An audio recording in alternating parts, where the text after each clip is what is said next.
আসসালামু আলাইকুম। আজ আমরা কথা বলবো টাইম ডিস্টেন্স রিলেটেড খুব ইম্পর্টেন্ট কিছু ম্যাথ নিয়ে।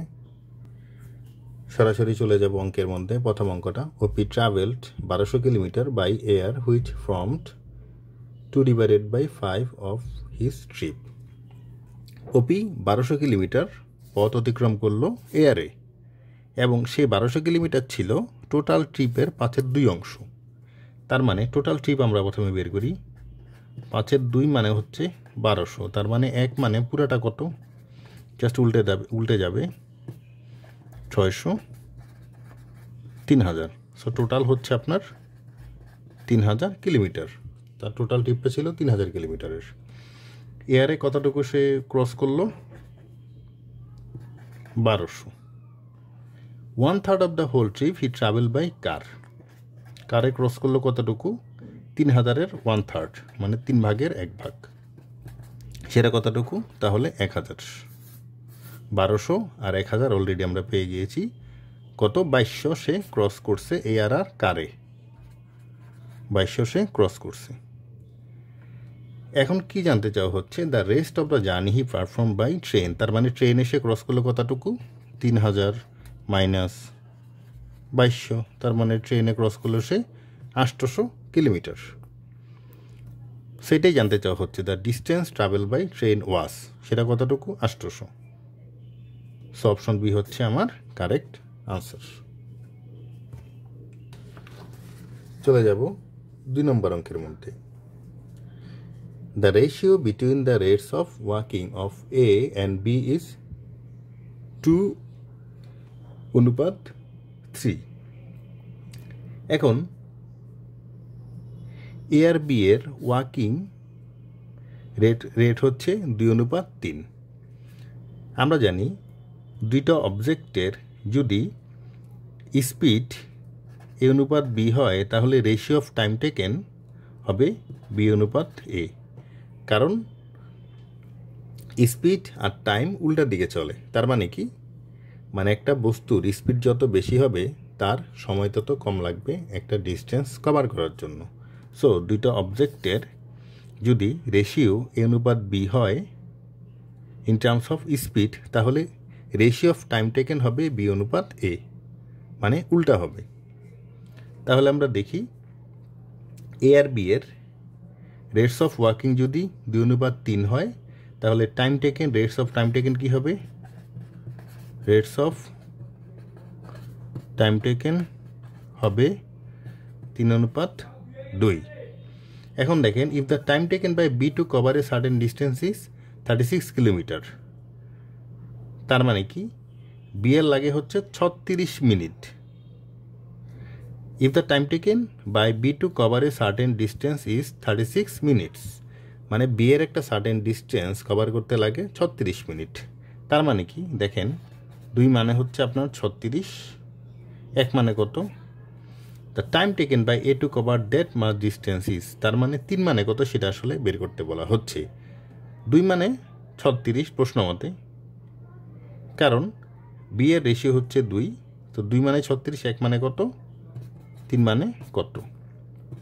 18, 3 18 54। সিম্পল। সো আনসার হচ্ছে অপশন সি। এই অঙ্ক থেকে লার্নিং কি? অঙ্ক থেকে লার্নিং হচ্ছে কোনো দুইটা বস্তুর স্পিড যদি এ অনুপাত বি হয়, তাহলে সময়ের অনুপাত হবে বি অনুপাত এ। চলে যাব 3 নম্বর অঙ্কের মধ্যে। A car covers 4 successive 3 kilometre streets at a speed of 10 kilometre per hour, 20 kilometre per hour, 30 kilometre per hour, 60 kilometre per hour respectively. মনে করি 3 কিলোমিটার করে এরকম 4টা পথ পাড়ি দিতে হবে একটার গাড়ির। 4টা পথ, প্রতিটা পথের দূরত্ব হচ্ছে 3 কিলোমিটার করে। ক্রমান্বয়ে পাড়ি দিল, এবং স্পিড হচ্ছে গিয়ে 4টার পরপর স্পিড হচ্ছে আপনার যথাক্রমে 10 kilometre per hour, 20 kilometre per hour, 30 kilometre per hour এবং 60 কিলোমিটার পার আওয়ার। এখন জানতে চাওয়া হচ্ছে its average speed over the distance is. তাহলে এর অ্যাভারেজ স্পিডটা কত ছিল? দেখি এখন প্রথমে টাইম কতটুকু লাগছে। 4টা পথ প্রতিটা 3 কিলোমিটার করে পাড়ি দিতে টাইম কত সময় লাগছে? আমরা জানি স্পিড সমান ডিস্টেন্স বাই টাইম, অতএব টাইম সমান ডিস্টেন্স বাই স্পিড। ডিস্টেন্স প্রথমে ছিল আপনার প্রতিটা 3 কিলোমিটার করে,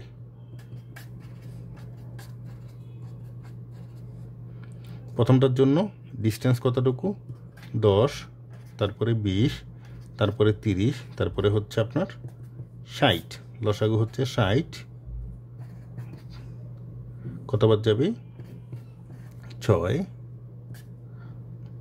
2বার যাবে, 3বার যাবে 3 তিরিকা 9, 2বার যাবে 6, 1বার যাবে 3, 3 6 18, 9 4 15, 15 আর 3 হচ্ছে আপনার 18, 60, উপরে কত 36 ডিভাইডেড বাই 60, 12টা দিলে হবে আপনার 3, 12টা দিলে হচ্ছে আপনার 5, টোটাল টাইম তাহলে কতটুকু 3 ডিভাইডেড বাই 5, রাইট। এখন অ্যাভারেজ স্পিড জানতে চাচ্ছি। আমরা কি জানি স্পিড সমান সমান ডিস্টেন্স বাই টাইম। ডিস্টেন্স কতটুকু, সে 3 কিলোমিটার করে প্রতিটা এরকম 4টা পথ পাড়ি দিছি, তাহলে 4টার জন্য কত ডিস্টেন্স ছিল আপনার 12, টাইম কতটুকু 3 ডিভাইডেড বাই 5, অতএব 12 ইন্টু 5 3 20। স্পিড ছিল কতটুকু অ্যাভারেজ স্পিড? অ্যাভারেজ স্পিড ছিল আপনার 20 কিলোমিটার পার আওয়ার। চলে যাব 4 নম্বর অঙ্কের মধ্যে। A thief steals a car at 1:30 PM and drives it at 40 kilometre per hour. একটা চোর একটা গাড়ি চুরি করলো 1:30 বাজে দুপুর, এবং 40 কিলোমিটার পার আওয়ারে সে গাড়ি নিয়ে মানে পালালো বা ছুটলো। The theft is discovered at 2 PM, দুপুর 2টা বাজে এই ঘটনাটা ধরা পড়লো যে গাড়িটা চুরি হয়েছে। And the owner set off is another car at 50 kilometre per hour, এবং গাড়ির মালিক 50 কিলোমিটার পার আওয়ারে গাড়ির পিছনে ধাওয়া করলো, চোরের পিছনে ধাওয়া করলো। He will overtake the thief at, সে কয়টা বাজে ওই থিফকে চোরকে ওভারটেক করবে সেটা আসলে জানতে চাওয়া হচ্ছে। এই ধরনের অঙ্কের মধ্যে একটা কি বলে ফর্মুলা বা ফরম্যাট রয়েছে, সেটা হচ্ছে T catch. Distance divided by velocity big minus velocity small. T catch হচ্ছে কয়টা বাজে আসলে ধরা পড়বে। ডি কতটুকু, ডি মানে কি দেখেন 1:30 বাজে গাড়িটা চুরি হলো, ঘটনাটা ধরা পড়লো হচ্ছে দুপুর 2টা বাজে। সে আধা ঘন্টায় কতটুকু দূরত্ব অতিক্রম করলো, সেটা কতটুকু 1 ঘন্টায় যায় হচ্ছে 40 কিলোমিটার, তাহলে আধা ঘন্টায় কতটুকু চোর গেল সেটা হচ্ছে 20 কিলোমিটার। তাহলে ভ্যালোসিটি বিগ মানে কি, দুইটার মধ্যে কোন ভ্যালোসিটি বেশি, মানে মালিকের রওনা দিছে কিন্তু বেশি কিলোমিটার স্পিডে, মালিকের স্পিড বেশি বলেই কিন্তু সে ওভারটেক করতে পারবে। সো মালিকের স্পিড মানে যে পরে ধাওয়া করবে তার স্পিড সবসময় বেশি হবে, আর চোরের স্পিড কম হবে। সো ভ্যালোসিটি বিগ হবে আপনার 50, আর স্মল এখানে 40, 20 10 2, তার মানে 2 ঘন্টা পরে সে চোরকে ওভারটেক করতে পারবে। ধরা পড়ার মানে এই যে ব্যাপারটা ডিসকভার্ড হওয়ার, যে গাড়িটা চুরি হয়েছে এটা ধরা, এই ঘটনাটা ধরা পড়ার 2 ঘন্টা পরে সে ধরতে পারবে। সো 2টা বাজে যদি ব্যাপারটা ধরা পড়ে মালিকের কাছে যে তার গাড়িটা চুরি হয়েছে, আরও 2 ঘন্টা পরে তার মানে 4টা বাজে সে চোরকে ধরতে পারবে বা ওভারটেক করতে পারবে। অপশন বি হচ্ছে আমার কারেক্ট আনসার। চলে যাব 5 নম্বর অঙ্কের মধ্যে। Mr. X starts from his house at 9:10 AM towards IBA, which is 10 miles away from his house. Mister X কী করলো, তার বাড়ি থেকে 9টা 10-এ রওনা দিল আইবিএর দিকে, যেটা তার বাড়ির থেকে 10 মাইল দূরে।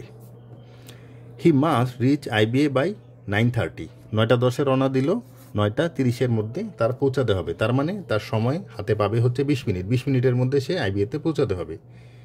If he covers half the distance at speed of 20 miles per hour, সে হাফ ডিস্টেন্স কতটুকু সময়ে কভার করছে, হাফ ডিস্টেন্স কভার করছে হচ্ছে আপনি কত মাইল বেগে সে দৌড়াইছে, হাফ ডিস্টেন্স কভার করতে গিয়ে 20 মাইলস পার আওয়ারে দৌড়াইছে। এখন দেখিস এই জায়গার মধ্যে সে টাইম কতটুকু খেয়ে ফেলছে। আমরা জানি স্পিড সমান ডিস্টেন্স বাই টাইম, অতএব টাইম সমান ডিস্টেন্স বাই স্পিড। ডিস্টেন্স কতটুকু? হাফ ডিস্টেন্স সে কভার করছে, so 10 mile total distance, half হচ্ছে 5, আর ওই জায়গার মধ্যে তার স্পিড ছিল কত? 20। এখন সেটা আমরা পাবো ঘন্টায়, সো মিনিটে নেওয়ার জন্য 60 দিয়ে গুণ দিতে হবে, 3 5 15, সো 15 মিনিট অলরেডি সে স্পেন্ড করে ফেলছে। বাকি তার হাতে সময় থাকে কত?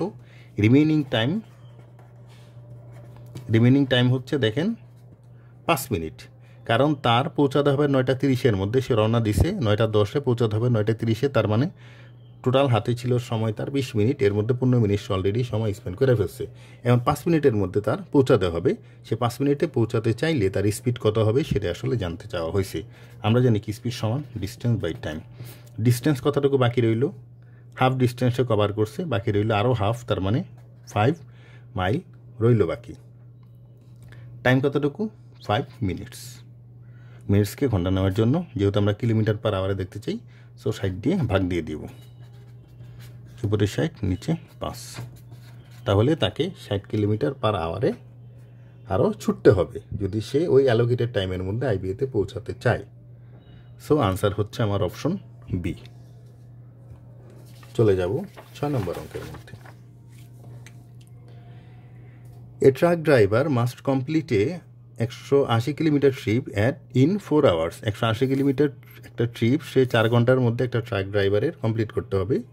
If he averages 50 kilometre an hour for the first 3 hours, প্রথম 3 ঘন্টা সে অ্যাভারেজে 50 kilometre per আওয়ারে দৌড়াইছে।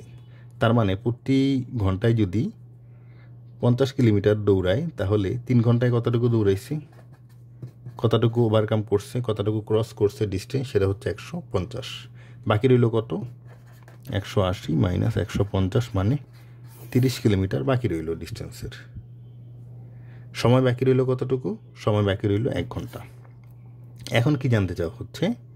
How fast must he travel in the final hour, মানে শেষ 1 ঘন্টায় সে কতটুকু স্পিডে দৌড়াতে হবে।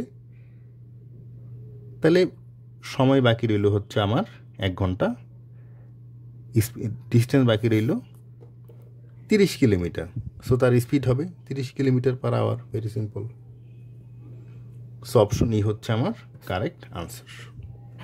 সো স্পিড ডিস্টেন্স নিয়ে আমাদের মোরলেস আলোচনা এতটুকুই ছিল। আমাদের সাথে থাকার জন্য এতদিন ধৈর্য ধরে অনেক ধন্যবাদ।